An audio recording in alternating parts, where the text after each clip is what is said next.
नमो अरिहन्ताणं नमो सिद्धाणं नमो आर्याणं नमो उवज्झायाणं नमो लोये सव्यसाहूणम्।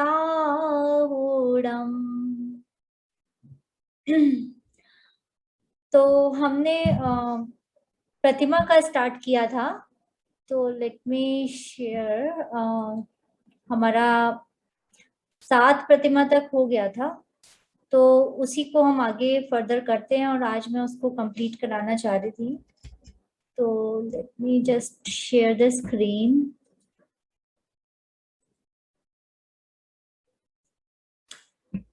हाँ, तो अच्छा, before starting I just wanted to make sure कि आप सभी लोग शिविर के लिए रजिस्टर जरूर करा लो। उन्होंने काफी मतलब टेक्नोलॉजी वाइज भी काफी कुछ इम्प्रूवमेंट किया है इस शिविर में।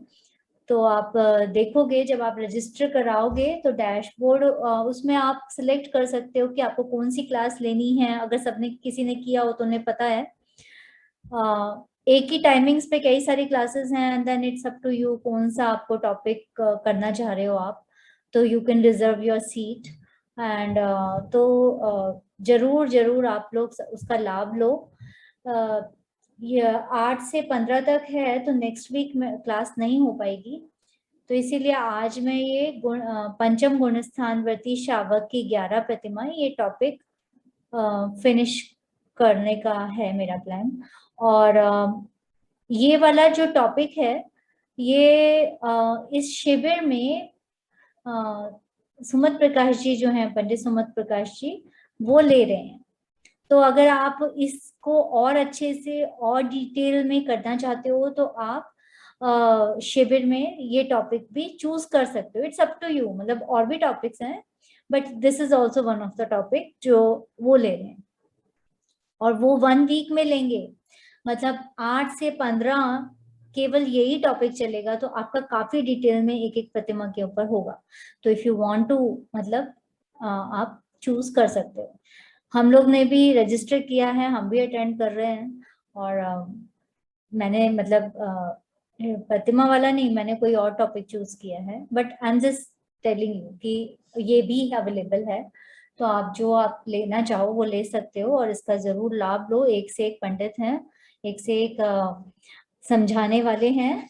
और वो सभी लोग, जितने भी लोग हैं इस शिविर में, वक्ता बहुत ही अच्छे अच्छे हैं। तो आप जरूर जरूर अटेंड करिए।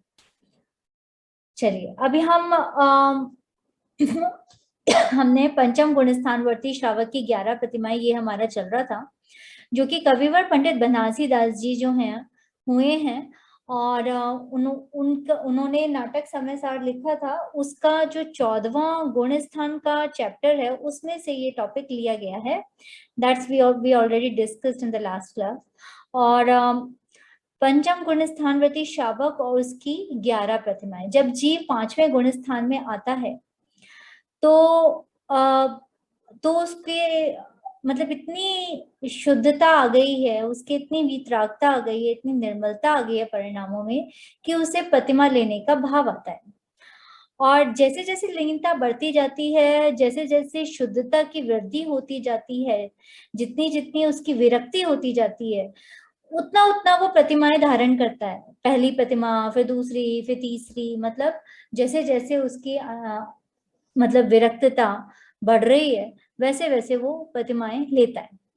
तो हमने दर्शन प्रतिमा देखा था। दर्शन प्रतिमा में 8 मूल गुण और 7 व्यसन का त्याग प्रतिमावत होता है। प्रतिमावत मतलब बिल्कुल जैसे अपनी जैन धर्म की प्रतिमा होती है ना मंदिर में, बिल्कुल वैसी, मतलब बिल्कुल निरतिचार, इस तरह के वो इनका पालन करता है। मतलब ऐसा पालन करता भी एक कथन पद्धति है, एक्चुअली सहज ही इतनी वीतरागता हो गई है कि वो सहज ही ऐसे उसके परिणाम होते हैं।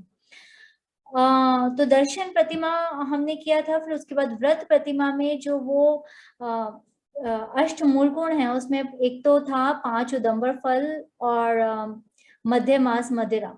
लेकिन आचार्य समंत्रबद्ध ने 5 अणुव्रत का त्याग भी लिया है उसमें रत्नकर्ण शाकाचार ग्रंथ में, तो 5 अणुव्रत जो हैं वो भी इस अष्टमूल गुण में आता है।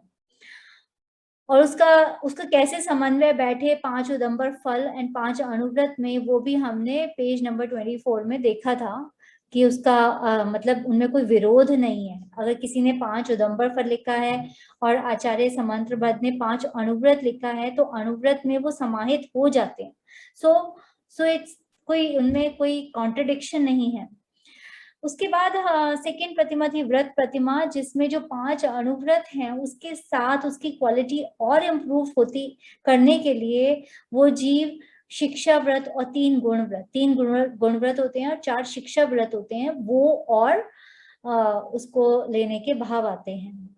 बेसिकली वो उत्तरोत्तर उसकी वितरागता विरक्तता बढ़ रही है।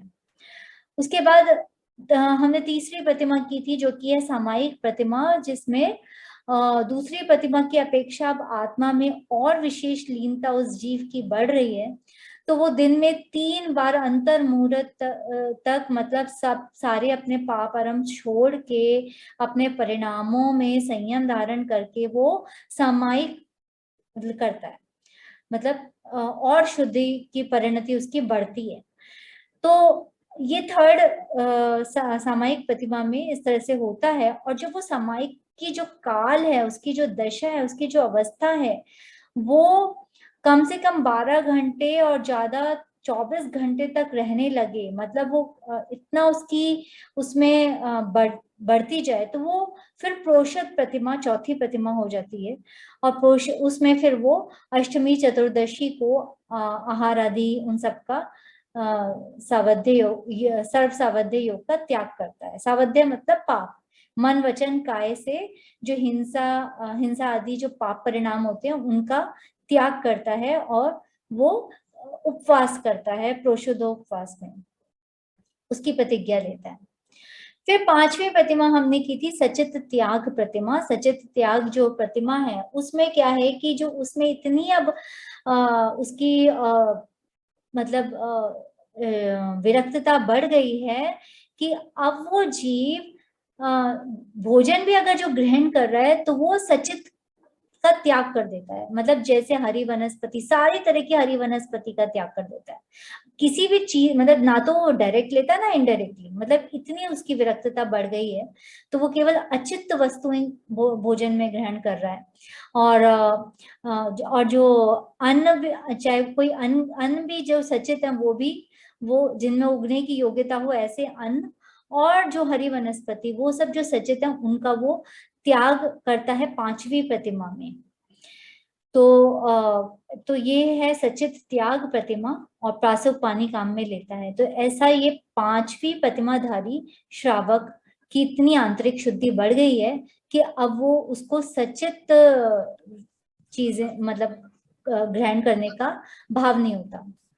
उसके बाद छठी प्रतिमा हमने की थी जिसमें था दिवा मिथुन त्याग प्रतिमा, मतलब और कहीं कहीं रात्रि भुक्ति त्याग प्रतिमा भी छठी प्रतिमा का नाम है। तो कहीं अगर रात्रि भुक्ति त्याग लिखा हो और दिवा मिथुन त्याग लिखा हो, उसमें कोई वो नहीं है, कहीं छठा ये लिखा है, कहीं छठी प्रतिमा को रात्रि भुक्ति त्याग प्रतिमा भी आता है ग्रंथ में। तो दिवा मिथुन त्याग में ब्रह्मचर्य बेसिकली है, उसमें अपनी जो स्व स्त्री संतोष होता है, मतलब अभी ब्रह्मचारी हुआ है लेकिन ऐसा नहीं है अभी वो ग्रस्त अवस्था में है, शादी भी है, लेकिन अपनी स्व स्त्री में ही मन वचन काय से संतोष है। और तो उस ऐसा और बाकी जो है उन सबका मन वचन काय से उसका त्याग है, ऐसा दिवा मिथुन त्याग प्रतिमा में होता है। मतलब और मतलब नववाड़ सहित इस नववाड़ इसमें बताए थे नीचे नोट में कि मतलब उसके उन उस पूर्वक वो त्याग होता है, मतलब ब्रह्मचर्य देवा मिथुन त्याग प्रतिमा में। नववाड़ आप देख लेना, मतलब स्त्रियों के समागम में उन्हें राग भरी दृष्टि से नहीं देखना, मतलब काफी ये सारी चीजों का उसका उस पूर्वक उसका मतलब ये प्रतिमा होती है। और बाकी आचार्य समंत्रभद्र ने जो हैं उन्होंने जैसे वहां पे अणुव्रत कहा था। ऐसे यहाँ छठी उन्होंने आचार्य समंत भट्ट ने रात्रि भुक्ति त्याग प्रतिमा कहा है। वैसे तो जो रात्रि भोजन का त्याग है वो हमारी ही भूमिका में स्थान में ही हो जाता है। इतना सदाचार तो मनुष्य गति में वैसे ही हो जाता है। लेकिन जो रात्रि भुक्ति त्याग, जो प्रतिमावत निरतिचार जो पालन है, हर तरह के आहार का त्याग, हर तरह के लेप, मतलब इन सब का त्याग, वो छठी प्रतिमा में होता है। मतलब उसमें निरतिचार होता है ना, वो किसी तरह का भोजन ग्रहण नहीं करते।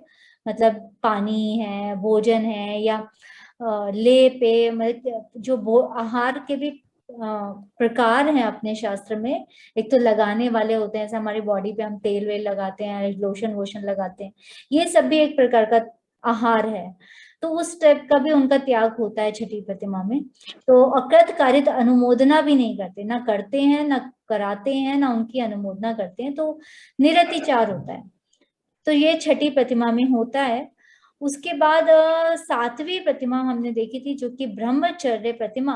इसमें अब सातवीं प्रतिमा का जो धारी श्रावक है, उसकी और विशेष लीनता आत्मा में बढ़ जाती है, और आसक्ति भाव और ज्यादा मतलब घट गया है।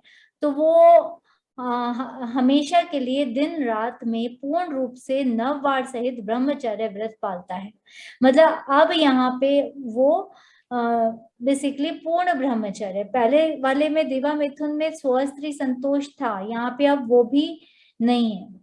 अब वो वहां उस मतलब हो सकता है, मेरे को खैर कंफर्म करना होगा, बट ऐसा नहीं कि वो शादी है तो वो छोड़ के चला जाएगा, लेकिन हाँ वो ब्रह्मचर्य प्रतिमा ले लेगा।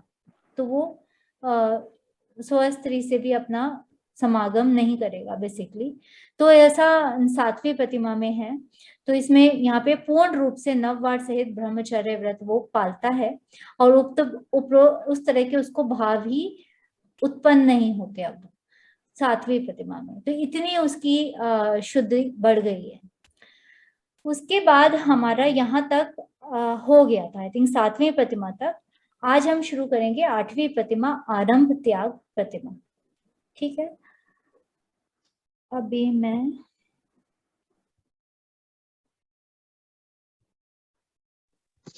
चलो जी, क्वेश्चन है। हाँ, कोई गृहस्थ डायरेक्ट दूसरी, तीसरी, चौथी, पांचवी ऐसी प्रतिमा ले सकता है कि पहले से ही जाना पड़ेगा? नहीं, पहले से ही जाना पड़ेगा, क्रम है इनमें। अच्छा, ठीक है। हाँ, क्रम है। तो ये कि उत्तरोत्तर एक्चुअली में तो क्या होता है कि पांचवें गुण स्थान में जैसे जैसे उनकी अंतरंग शुद्धि बढ़ती जाती है, उतना और जितनी विशेष लीनता बढ़ती जाती है, वो फिर उनको सहज ही प्रतिमा लेने के भाव आते हैं। तो पहले वो पहली लेंगे, फिर दूसरी लेंगे, तो क्रम से ही होता है वो। ऐसा नहीं है कि दूसरी ले ली फिर चौथी ले ली, ऐसे नहीं होता, वो क्रम है। ठीक है। चलो, हाँ, अब है आठवीं आरंभ त्याग प्रतिमा। तो इसको शशांक जी पढ़िए, आरंभ त्याग प्रतिमा। अच्छा, आरंभ त्याग प्रतिमा। जो विवेक विधि आदरे, करे न पापारम। सो अष्टम। नहीं, वो स्क्रीन गायब हो गई एक्चुअली मेरे फोन से। फिर से सॉरी, फिर से पढ़ता हूँ। जो विवेक विधि आदरे, करे न पापारम। सो अष्टम प्रतिमा धनी, कुक्ति विजय रथरम रणथम। सॉरी, कुगति, कुगति नहीं है ये, कुगति। हाँ ओके, कुगति। हाँ, कुगति विजय रणथम। आठवीं प्रतिमाधारी श्रावक की यथोचित शुद्धि निश्चय प्रतिमा है। संसार देह भोगों में के प्रति उदासीनता व राग अल्प हो जाने के कारण उठने वाले विकल्प भी मर्यादित ही होते हैं। वह बाह आरंभ का त्याग व्यवहार प्रतिमा है। आठवीं प्रतिमाधारी श्रावक स्वरूप स्थिरता रूप धर्माचरण में विशेष सावधानी रखता हुआ असी मसी कृषि वाणिज्य आदि पापारम करने के विकल्पों का त्याग कर देने से सभी प्रकार के व्यापार का त्याग कर देता है। अच्छा, इतना ही है। हाँ, तो ये आरंभ त्याग में जैसे बताया कि इस तरह के जो व्यापार हैं, असी मसी कृषि वाणिज्य, जो पापारंभ के व्यापार हैं, इस तरह के विकल्प जो हैं उनका त्याग हो जाता है आरंभ त्याग प्रतिमा में। मतलब अब वो जो श्रावक है, 8वीं प्रतिमाधारी श्रावक, उसको मतलब आप ये देखो कि संसार देह इन सबसे इतनी विरक्तता बढ़ती जा रही है और उसका राग इतना मतलब अल्प हो गया है कि अब वो मतलब इतना उसकी विशेष सावधानी है कि वो अब व्यापार वगैरह इन सब का त्याग कर देता है। मतलब अब वो बुद्धिपूर्वक त्याग कर रहा है। अब वो उसके मतलब उसको उन पाप कार्यों में लगने का उसका वो ही चला गया है। तो ऐसा उस तरह के भाव उसको अब उत्पन्न ही नहीं होते, वो ही उसका त्याग है बेसिकली। तो ये आरंभ त्याग प्रतिमा में है। एक आता है ना सौरंभ समारंभ आरंभ, सुना है आपने? सौरंभ समारंभ आरंभ। सौरंभ में होता है कि उस जो भी कार्य जैसे खाना बनाने का है तो सौरंभ में हम उसको का सोचना शुरू करते हैं। फिर समारंभ में हम फिर सामग्री इकट्ठी शुरू करते हैं कि भाई उसके लिए पहले तो हमने सोचा अच्छा मुझे दाल बनानी है, अभी उसके बाद मैंने वो समारंभ में वो दाल उठाई और पानी और जो भी उसके लिए मुझे मटेरियल चाहिए, और आरंभ में अब मैं उसको कुक कर रही हूँ गैस पे। तो वो है आरंभ त्याग प्रतिमा जो है ना, उसका मतलब मैं मीनिंग आपको बताना चाह रही थी कि बेसिकली अब उसको उस तरह के विकल्प ही नहीं है कि वो सौरम समारंभ आरंभ इन सबका ही उसका त्याग हो गया व्यापार संबंधी। और कृतकार्यित अनुमोदना भी नहीं करता, ना खुद करता ना किसी से कहता कि तुम कर लो मेरी जगह, और ना जो कर रहे हैं उनकी अनुमोदना भी नहीं करता। तो ऐसा 8वीं प्रतिमा में हो जाता है।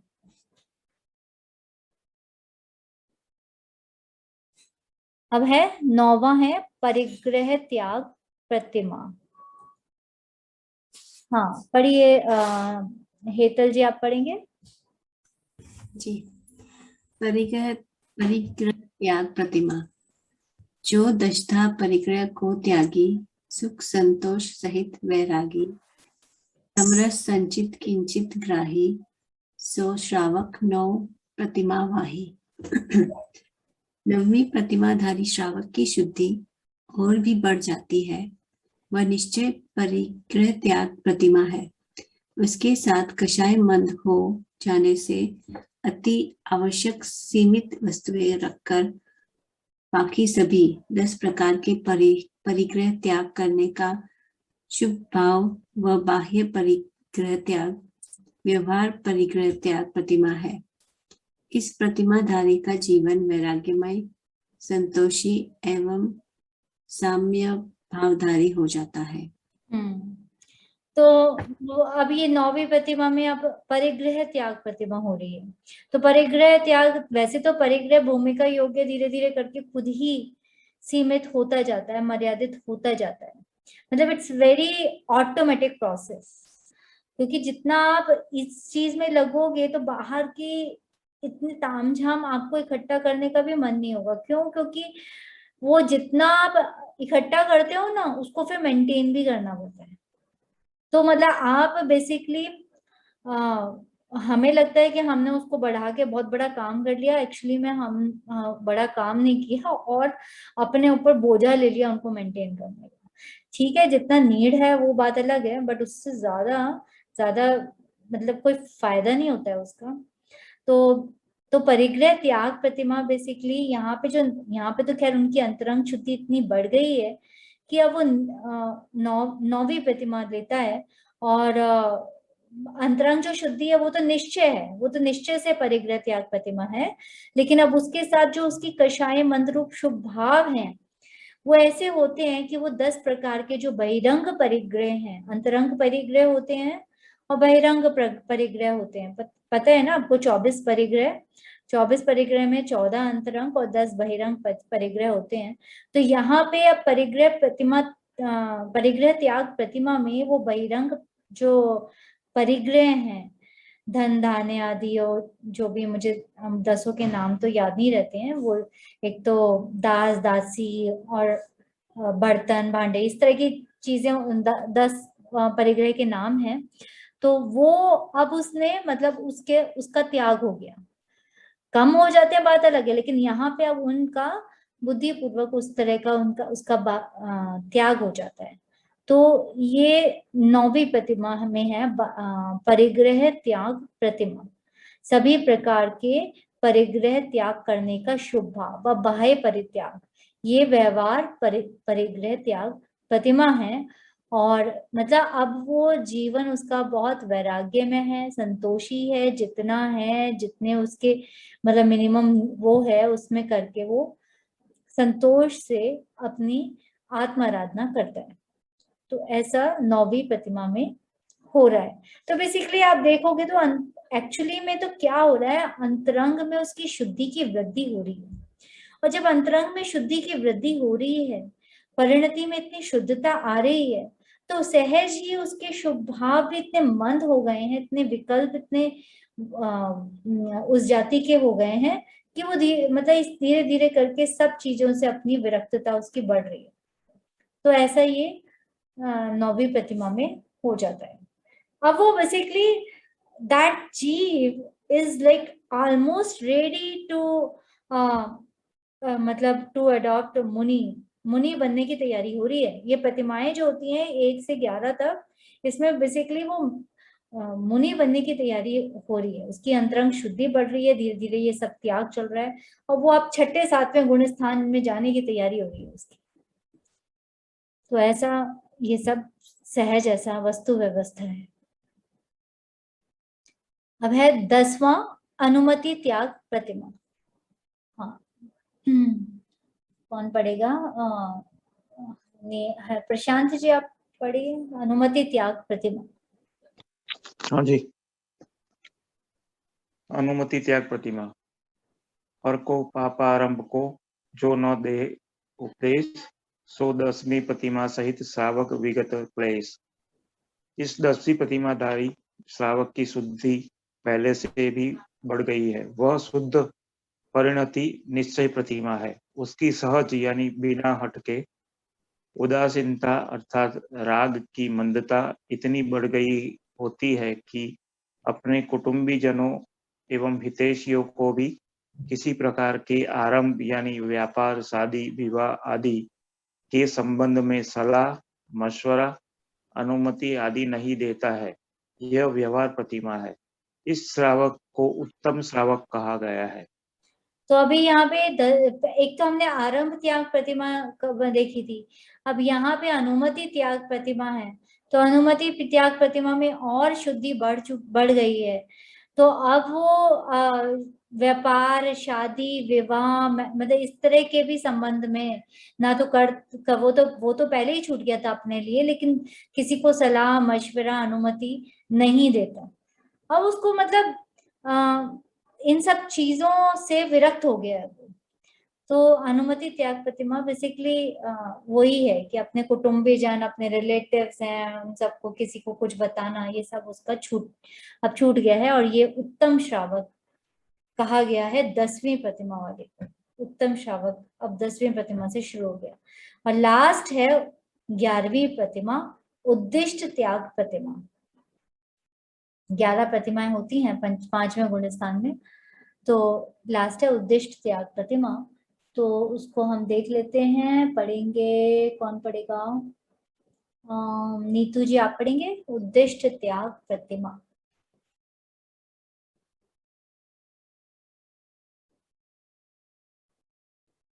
नीतू जी आप पढ़ेंगे? जी चारू जी 1 मिनट। हाँ अच्छा।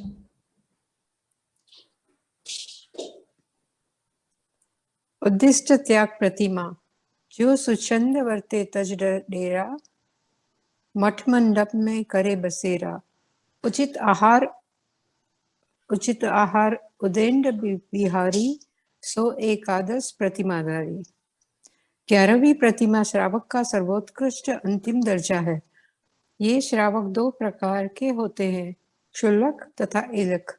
इस प्रतिमा की उत्कृष्ट दशा एलक होती है, इसके आगे मुनि दशा हो जाती है। तो ये 11वीं प्रतिमा है और इसमें 2 तरह के श्रावक होते हैं, क्षुल्लक और एलक, जो इसमें आगे बताएंगे। एलक जो है मतलब शुल्लक 2 वस्त्र धारण किए होते हैं और ऐलक जो है वो सिर्फ 1 वस्त्र धारण किए हैं, तो इसलिए ये फर्क होता है। तो आप बिल्कुल मतलब वो मुनि दशा अंगीकार करने के बिल्कुल क्लोज हैं। ऐलक तो बस अब 1 वस्त्र बचा है, तो ऐसा ये तो बाह्य की बात है। अंतरंग में इतनी मतलब परिणति इतनी ज्यादा शुद्ध, इतनी ज्यादा वितरागता आ गई है इस जीव के कि ये बाहर 11वीं प्रतिमा लेता है, जो कि अंतिम प्रतिमा है। और इसमें उद्दिष्ट त्याग देखते हैं। उद्दिष्ट त्याग क्या है? अब आप देखो कि 5वें गुण स्थान में ही उद्दिष्ट त्याग, उनके उद्देश्य से जो किया गया हो खाना वाना, इन सब का त्याग 5वें गुण स्थान में ही हो जाता है। तो फिर अगर 5वें गुण स्थान में जब वो अभी 6ठे 7वें मतलब मुनि नहीं हुए हैं, उससे पहले ही उद्दिष्ट त्याग प्रतिमा है, तो फिर जब वो मुनि बन जाते हैं तो उनके उद्देश्य से बने हुए आहार को कैसे कोई ग्रहण कर सकता है? मतलब आप समझ रहे हो, क्योंकि वो तो और भी उच्च दशा है। तो इसलिए उद्दिष्ट त्याग तो 5वें गुण स्थान में 11वीं प्रतिमा में ही हो जाता है। चलिए इसको देखते हैं हम। इसको एक पैराग्राफ को और पढ़ लो, वो तो छोटा सा था 2 लाइन का, पढ़ इसको जी और जी चरु जी, जी चरु जी। इस प्रतिमा वाले श्रावक की परिणति में वितरागता बहुत बढ़ गई होती है। वह निर्विकल्प दशा भी जल्दी जल्दी आती है और अधिक काल ठहरती है। उनकी यह अंतरंग शुद्ध परिणति निश्चय उद्देश्य त्याग प्रतिमा है तथा इसके साथ होने वाले कषाय मंदता रूप बहिर्मुख शुभ भाव व तदनुसार बाह्य क्रिया व्यवहार उद्दिष्ट त्याग प्रतिमा है। ऐसी दशा में हाँ हाँ। ठीक है ना। तो ये तो हो ही गया कि निश्चय क्या है और व्यवहार क्या है। ये सभी में लगेगा, निश्चय और व्यवहार। जितना शुद्ध परिणति वो निश्चय प्रतिमा है, वो उद्दिष्ट त्याग ले लो चाहे अनुमति त्याग लो, वो है। और उसके साथ जो भी कषाय मंदता रूप परिणाम है शुभ भाव के और बाह्य की जो क्रिया है वो व्यवहार से प्रतिमा है। अभी हम आगे और किसी को देख लेते हैं। हर्षा जी, आप पढ़ेंगे? हाँ जी। ऐसी दशा में पहुंचने वाले श्रावक के संसार देह आदि उदासीनता बढ़ जाती है। इसी प्रतिमा के धारक श्रावक मुनि के समान 9 कोटि पूर्वक उद्दिष्ट आहार के त्यागी वह घर कुटुंब आदि के अलग होकर स्वच्छंद विहार करते हैं। देखो तो अब ऐसी दशा में जो 11वीं प्रतिमाधारी श्रावक हैं शुल्लक ऐलक, वो इतने मतलब मुनि के समान 9 कोटि पूर्वक मतलब 9धा भक्ति उद्दिष्ट आहार के त्यागी और घर कुटुंब आदि से अलग होकर स्वच्छंद विहारी होते हैं। ये 11वीं प्रतिमा में हो जाता है। मतलब इस प्रतिमा के धारक जो शुल्लक ऐलक हैं उनके भी ऐसा ही आहार होता है। तो इतनी उनकी उदासीनता संसार और भोगों से हो गई है। ठीक है, चलो पढ़ लो आप, एक पैराग्राफ और ले लो। ओके जी। ऐलक दशा में मात्र लंगोटी एवं पीछी कमंडलों के अतिरिक्त समस्त बाह्य परिग्रह का त्याग हो जाता है। शुल्लक दशा में अनासक्ति भाव ऐलक के बराबर नहीं हो पाते, अतः उनकी आहार विहार की क्रियाएं ऐलक के समान होने पर भी लंगोटी के अलावा ओढ़ने के लिए खंडक वस्त्र चादर तथा पीछे के स्थान पर वस्त्र रखने का एवं केश लोचन के बजाय हजामत बनाने का तथा पात्र में भोजन करने का राग रह जाता है। तो बेसिकली आप देख रहे हो कि शुल्लक और ऐलक में क्या फर्क है। मतलब दोनों ही 11वीं प्रतिमा में है, लेकिन ऐलक जो है और उच्च अवस्था है, उसमें सिर्फ एक लंगोटी और पीछी कमंडल है, बाकी सारे परिग्रह का त्याग हो गया है उस अवस्था में। मतलब वो ही इज ऑलमोस्ट मतलब मुनि के उसमें है स्टेज पे पहुंचने वाला है। और जो शुल्लक है उस दशा में मतलब अभी 11वीं प्रतिमा है, राग घटा, बहुत अनासक्ति भाव घट गया है, लेकिन ऐलक के बराबर नहीं हुआ है अभी। तो अभी उसका इतना राग बचा है कि वो लंगोटी के अलावा ओढ़ने के लिए भी एक वस्त्र होता है, चादर होती है, पीछी कमंडल के जगह वस्त्र रखने के का भी कुछ उसके पास होता है, क्योंकि जो वस्त्र हैं तो फिर उनको रखने का भी कोई पात्र होगा। और केशलोच जो है वो अलग करते हैं, लेकिन शुल्लक जो है वो उसकी जगह हजामत बनाने का और पात्र में भोजन करने का, ये सब राग अभी शुल्लक अवस्था में है। अलग अवस्था में वो भी चला गया। तो अलग अवस्था इज ऑलमोस्ट मतलब बस लंगोटी, और ये समझ लो अंतरंग में थोड़ा और शुद्धता बढ़नी है तो ये भी त्याग हो जाएगा बाहर, और वो फिर मुनि दशा हो जाएगी। तो ऐसा, हाँ, ये है 11वें प्रतिमाधारी श्रावक का।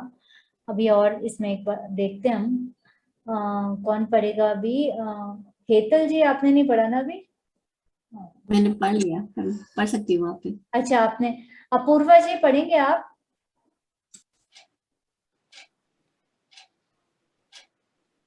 अपूर्वा जी शायद नहीं पढ़ पाएंगे। नहीं चालू जी। ठीक है, कोई नहीं। तो हाँ, तो फिर नेक्स्ट किसका लेना है? पढ़ लीजिए आप क्या नाम है, हेतल जी आप पढ़ लो। जिस प्रकार यहीं से ना, हाँ, इस यहाँ पे इस प्रतिमा के धारक श्रावक, इस प्रतिमा के धारक श्रावक नियम से ग्रह विरत ही होते हैं।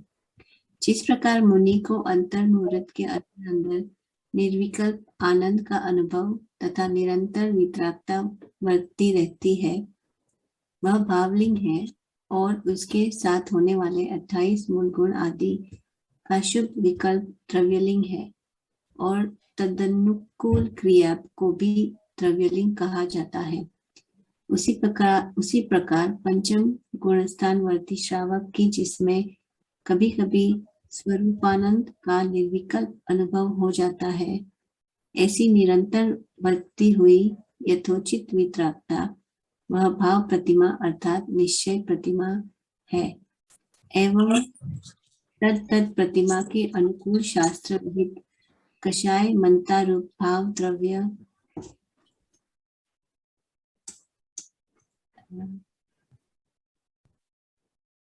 ये भाव द्रव्य प्रतिमा अर्थात व्यवहार प्रतिमा, व्यवहार प्रतिमा है। तदनुकूल बाहर की क्रियाओं का व्यवहार प्रतिमा के साथ निमित्त नैमित्तिक संबंध होने से उन क्रियाओं को भी व्यवहार प्रतिमा कहा जाता है।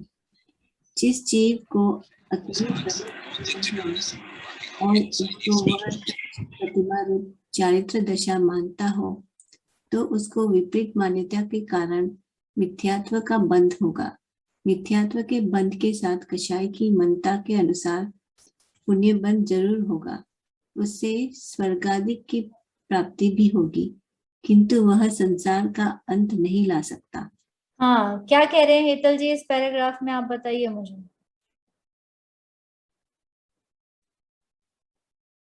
क्या बता रहे हैं यहाँ पर जो आपने कि 28 मूल गुण वगैरह जो है वो सब उनको पुण्य बंध होगा ये सब करने से।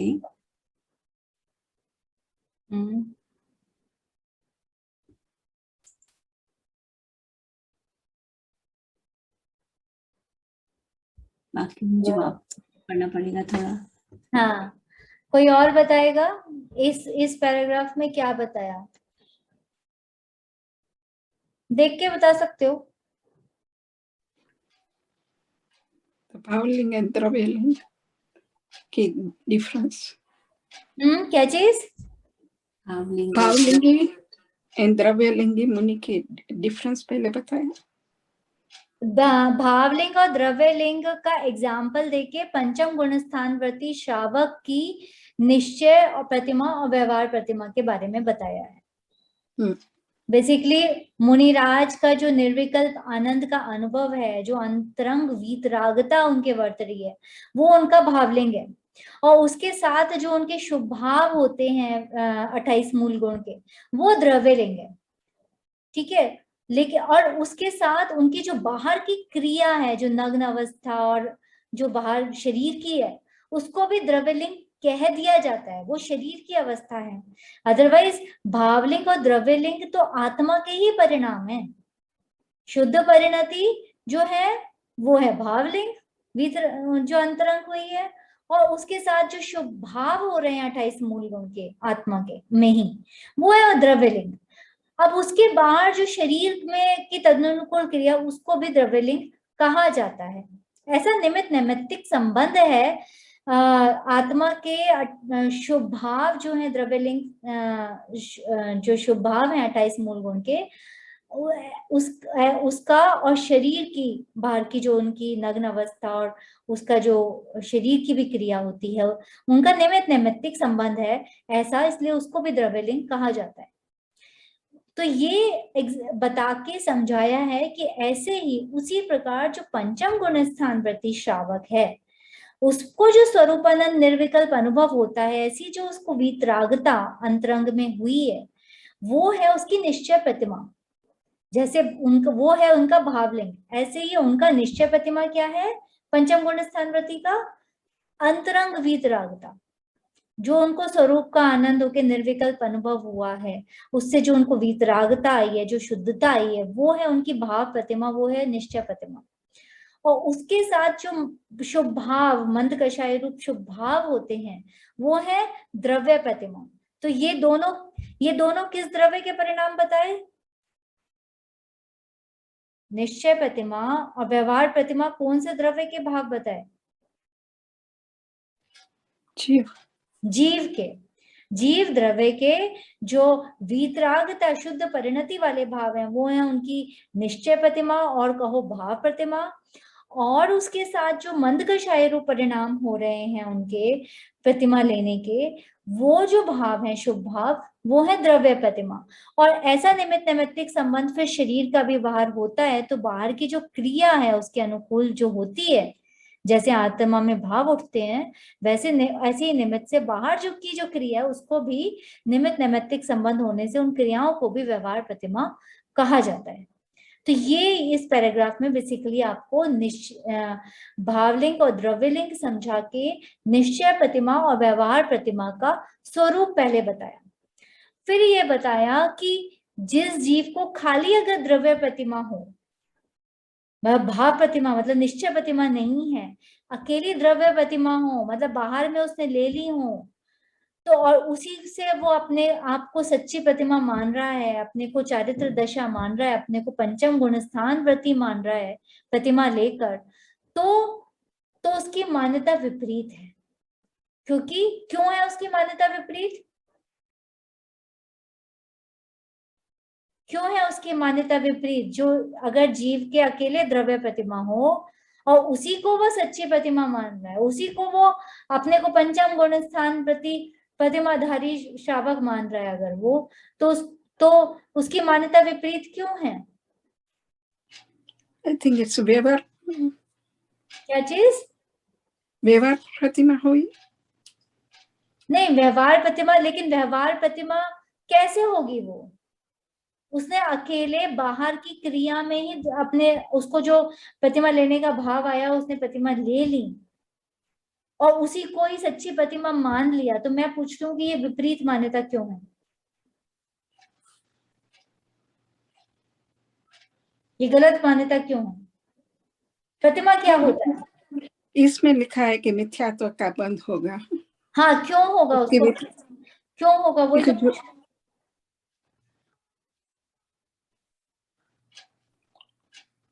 क्यों होगा?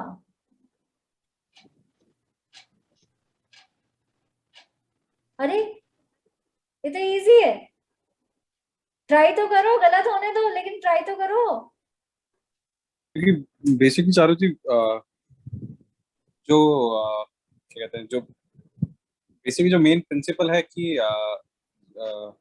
मतलब बेसिकली भावों में शुद्धि और वीतरागता प्रकट करना है, तो अगर सिर्फ मतलब बाहर की क्रियाओं में ही हम लोग क्या कहते हैं प्रतिमा ले लेते, तो पहला खुद को कर्ता मान के वहां पर सिर्फ प्रतिमा ही ले रहे हैं, तो एक हाँ सॉरी, वो कट गया था। तो हाँ, क्या कह रहे थे आप शशांक जी? हाँ, आपने आंसर ठीक किया था। कि आपने बोला कि क्योंकि बेसिकली जो अंतरंग में वीतरागता जो आती है आत्मा के अनुभव पूर्वक, उनको जो शुद्ध परिणति शुरू हुई है और जो वीतरागता अंदर में आई है, अंदर में जो शुद्धि आई है, वो है निश्चय प्रतिमा। और उस पूर्वक फिर जो शुभ भाव होते हैं वो है व्यवहार प्रतिमा। लेकिन अगर खाली आपने बाहर से व्यवहार प्रतिमा, मतलब उस जीव को भाव हुआ और उसने प्रतिमाएं ले ली, लेकिन अभी मिथ्यात्व नहीं गया, अभी उसको आत्मा का अनुभव नहीं हुआ, उसको वीतरागता नहीं आई है, उसकी शुद्ध परिणति नहीं शुरू हुई है, लेकिन सिर्फ उसने बाहर से वो प्रतिमाएं ले ली, तो वो प्रतिमा लेना भी मिथ्यात्व नहीं है एक्चुअल में, अभी तो उसने प्रतिमाएं ली हैं। लेकिन अगर उन प्रतिमाओं को ही सच्चा प्रतिमा मान लिया, क्योंकि कई बार ऐसा हो सकता है कि पहले गुण स्थान में हमने ये सब पढ़ा हुआ है, उसके बाद भी हमें उसको लेने का भाव आ जाए, लेकिन हम अगर हम उस जानते हैं कि नहीं ये प्रतिमा नहीं है, ये जो मैं ले रही हूँ ये तो मतलब शुभ भाव है, मुझे इस तरह का भाव आ रहा है, लेकिन अभी ना तो मुझे सम्यक दर्शन है, ना मेरे को अंदर शुद्धता आई है, तो ये एक्चुअल प्रतिमा नहीं है। अगर उस मान्यता पूर्वक ले रही हूँ तो नहीं मिथ्यात्व है। लेकिन अगर उसको ही चारित्र दशा मान लिया, उसी को ही सच्ची प्रतिमा मान ली, तो फिर विपरीत मान्यता है। क्या मिथ्यात्व तो क्योंकि अगर नहीं गया तो अब तब भी मतलब चौथा गुण स्थान वृत्ति भी हो सकता है, उसको ऐसा भाव आ जाए वो प्रतिमा ले ले। चौथे गुण स्थान में ऐसे भाव भी आ जाते हैं कि वो मुनि दशा अंगीकार कर ले, मतलब 28 मूल गुण का पालन करे, तो ऐसे आ सकते हैं। लेकिन उसकी मान्यता ठीक है, वो उसको धर्म नहीं मानता, वो उसको सच्चा भावलिंग नहीं मानता, वो उसको सच्चा, या फिर अगर वो चौथे गुण स्थान में या अनुव्रत ले ले या ये प्रतिमाएं ले ले तो वो उनको सच्ची प्रतिमा नहीं मानता, तो उसको नहीं विपरीत मान्यता है। विपरीत मान्यता तब है जब वो जीव, यहाँ पे लिखा है ना, अभी मैं आपको देखो हाईलाइट करती हूँ,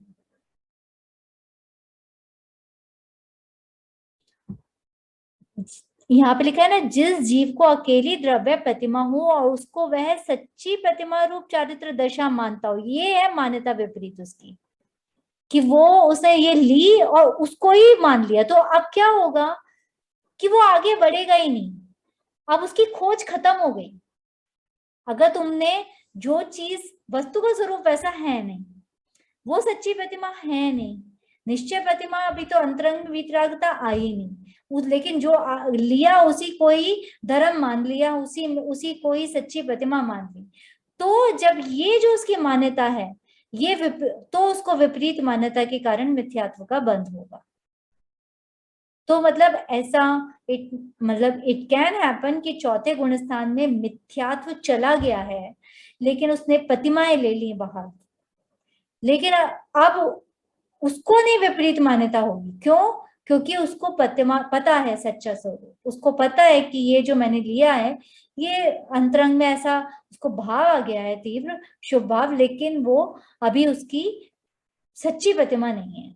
सच्ची प्रतिमा तो उसके अभी अप्रत्याख्यान कषाय चौकड़ी का भी अभाव होके, और जब वीतरागता बढ़ेगी तो होगी। ठीक है ना? तो बेसिकली यहाँ पे यही एक बात है कि प्रतिमाएं लेना ना लेना वो डिफरेंट थिंग है, लेकिन प्रतिमा लेकर उसी को सच्ची प्रतिमा मान लेना, बाह्य प्रतिमा को, वो विपरीत मान्यता के कारण मिथ्यात्व का बंध होगा।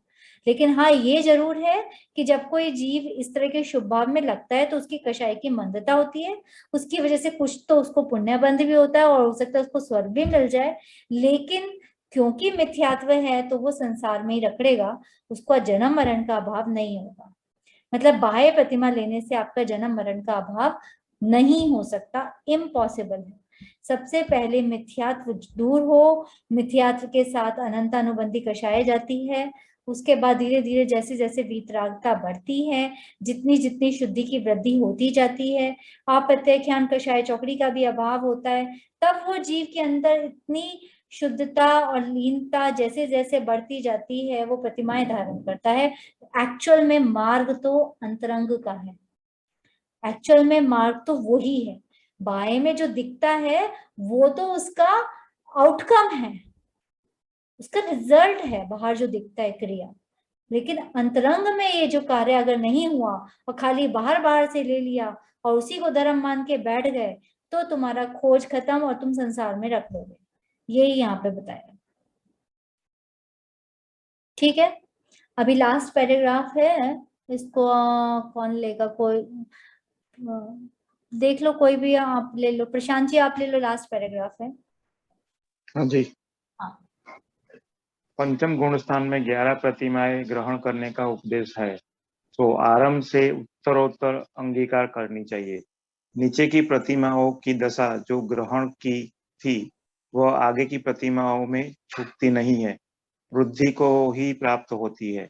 पहले से छठवीं प्रतिमा तक धारण करने वाले जगन्य व्रती श्रावक, 7वीं से 9वीं प्रतिमा तक धारण करने वाले मध्यम व्रती श्रावक एवं 10वीं व 11वीं प्रतिमा धारी उत्कृष्ट व्रती श्रावक कहलाते हैं।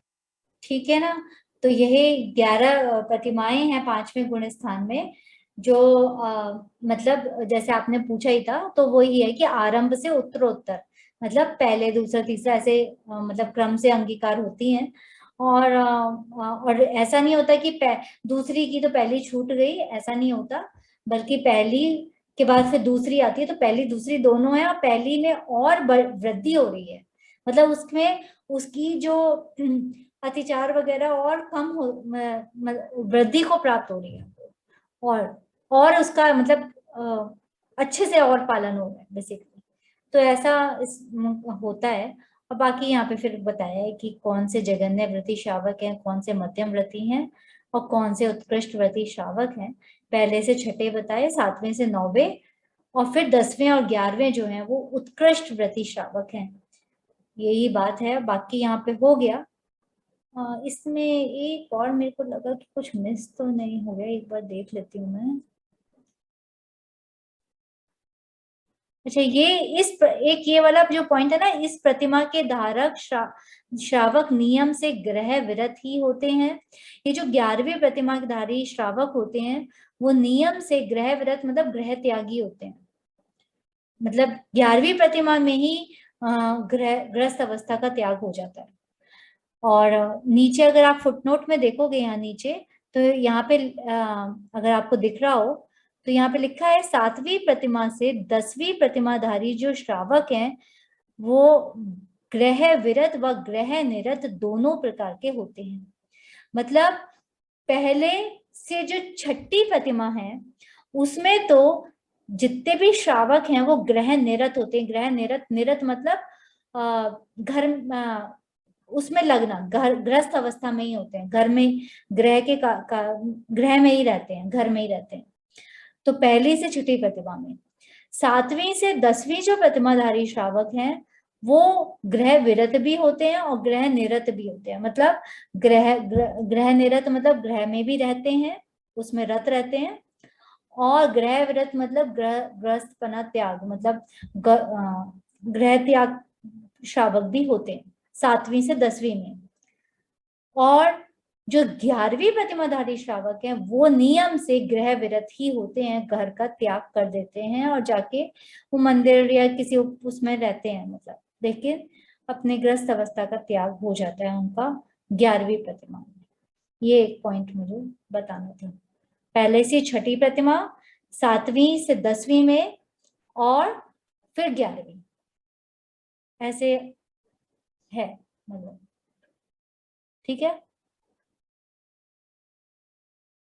अब किसी को कोई क्वेश्चन हो तो पूछ लो, बाकी ये तो हो गया है हमारा आज।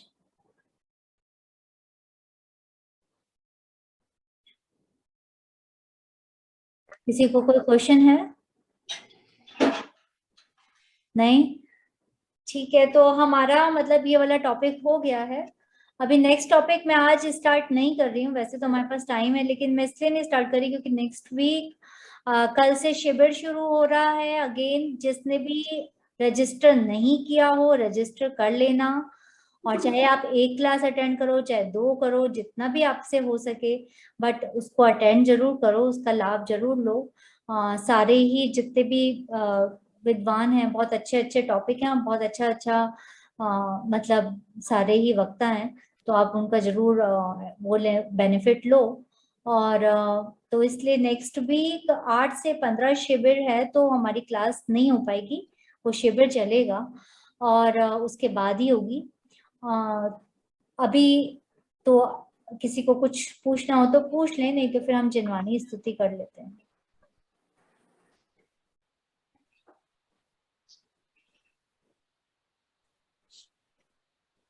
नहीं है?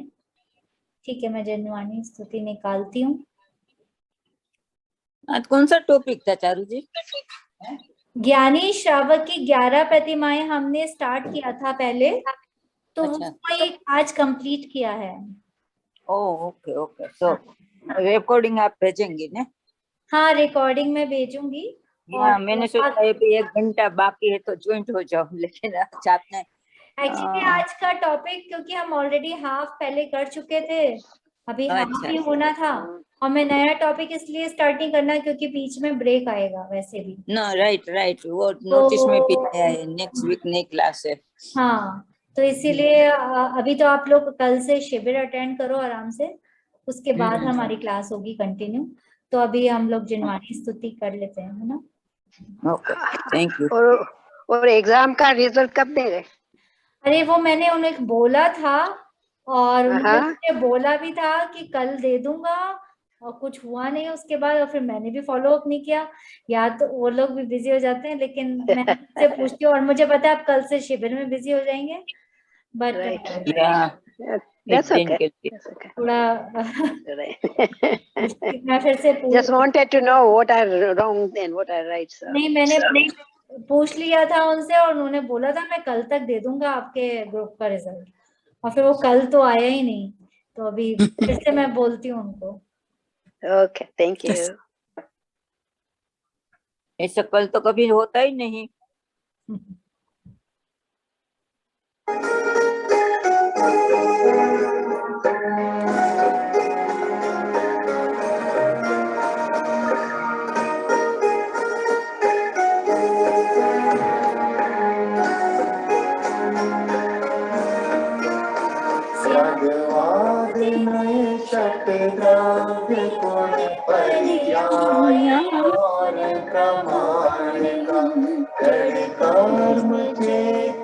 बंध का अरु कर्म के अवसान का, कह कर स्वरूप यथार्थ जग का, जो किया उपकार है उसके लिए जिनवाणी माँ को वंदना शत बार है। उसके लिए जिनवाणी वंदना शत बार है, वंदना शत बार है, वंदना शत बार है।